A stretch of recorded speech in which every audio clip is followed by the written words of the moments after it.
100 शब्द प्रति minute dictation start करते हैं 5 सेकेंड बाद।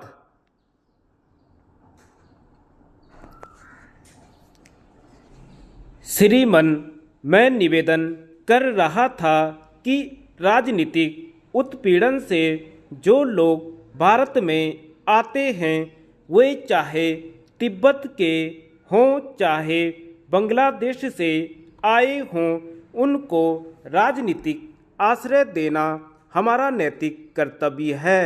वह आश्रय हम देंगे और दे रहे हैं।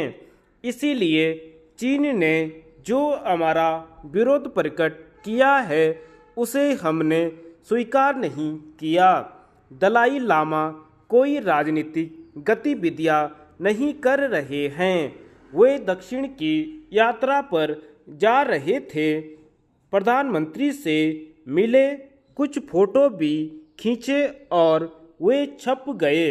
इसलिए हमारे चीनी मित्रों को यह समझना चाहिए कि भारत में लोकतंत्र है और समाचार पत्र भी स्वाधीन हैं और अब तो रेडियो पर भी कोई सरकार का शिकंजा नहीं है। हम तिब्बती शरणार्थियों को राजनीतिक गतिविधियां नहीं करने देंगे। उसी तरह से बांग्लादेश से आए हुए शरणार्थियों को राजनीतिक गतिविधियां नहीं करने देंगे, जिससे बांग्लादेश के साथ हमारे संबंध बिगड़ जाएं।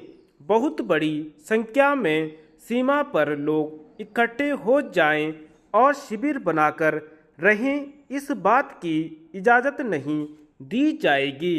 थोड़े से लोग अगर रहना चाहें तो भारत के भीतर आकर रह सकते हैं।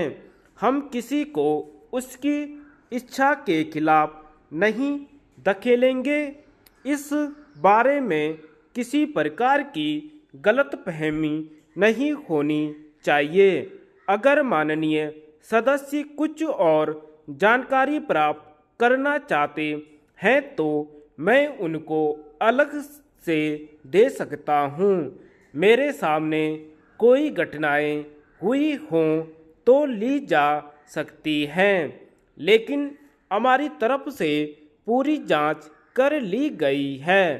उपसभापति जी, मुझे यह देखकर खेद हुआ है कि विदेश नीति के सवाल पर जो एक राष्ट्रीय मतैक्य है उसमें कुछ विरोध के स्वर सुनाई दे रहे हैं और यह कहा जा रहा है कि सरकार अपनी नीति को बड़ी चतुराई से बदल रही है।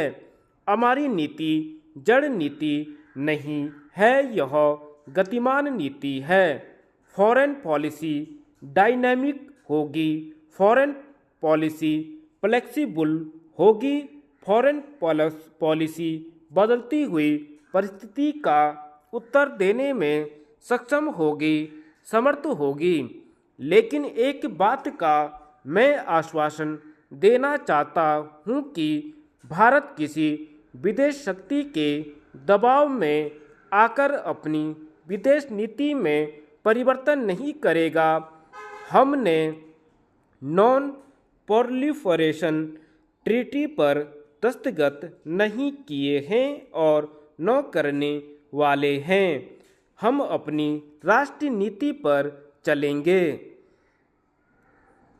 सभापति जी, मैं पहले हिंदी में बोलूँगा और बाद में अंग्रेजी में। हमारा देश एक बहुभाषी देश है और यह स्पष्ट है कि यूनाइटेड नेशन मैं हिंदी में बोला, लेकिन कभी कभी इस सदन में मुझे अंग्रेजी का उपयोग करना पड़ता है, क्योंकि मैं समझता हूँ कि भाषा महत्वपूर्ण है, लेकिन भाषा एक साधन है, साथी नहीं है। अगर हम अपनी भाषा में गाली दें तो क्या किसी को अच्छा लगेगा? सभापति जी, जिन माननीय सदस्यों ने इस बहस में भाग लिया है, मैं उन सभी को बधाई देना चाहता हूँ। कल तो बहस बड़ी बेजान हो रही थी, लेकिन आज उसमें ज़रूरत से ज़्यादा जान आ गई।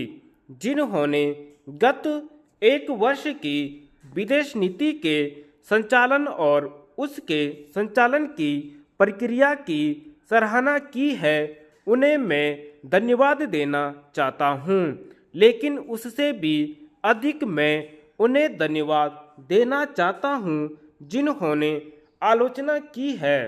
मराठी में कहा गया है, निंदा करने वालों का घर पड़ोस में रहना चाहिए, मगर लोकतंत्र में पड़ोस में रहने की जरूरत नहीं है। लेकिन यह आवश्यक है कि प्रशंसा अनुराग से रहित और आलोचना द्वेष से मुक्त होनी चाहिए।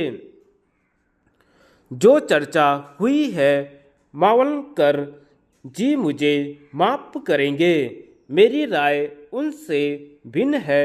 यह बात स्पष्ट हो गई है कि मोटे तौर पर देश में विदेश नीति के सवाल पर एक आम सहमति है। विदेश नीति के कुछ पहलुओं की आलोचना मेरे दल के सदस्यों ने भी की है और कुछ पहलुओं की प्रशंसा विरोधी सदस्यों ने भी की है। लेकिन विदेश नीति का निर्धारण और संचालन दलबंदी के आधार पर नहीं किया जाता। मुझे खेद है कि गुटनिरपेक्षता की बात को लेकर थोड़ी कटुता पैदा हो गई। सभापति जी, 1957 में जब मैं पहली बार लोकसभा का सदस्य निर्वाचित होकर आया था, पंडित जवाहरलाल नेहरू उस समय जीवित थे, हमारे प्रधानमंत्री थे और विदेश मंत्री भी थे। तब उनकी उपस्थिति में मैंने कहा था कि स्वतंत्रता के बाद अगर कांग्रेस की जगह कोई और पार्टी शासन में आती तो भी वह गुटनिरपेक्ष के सिद्धांत को अपनी नीति का आधार बनाती। धन्यवाद।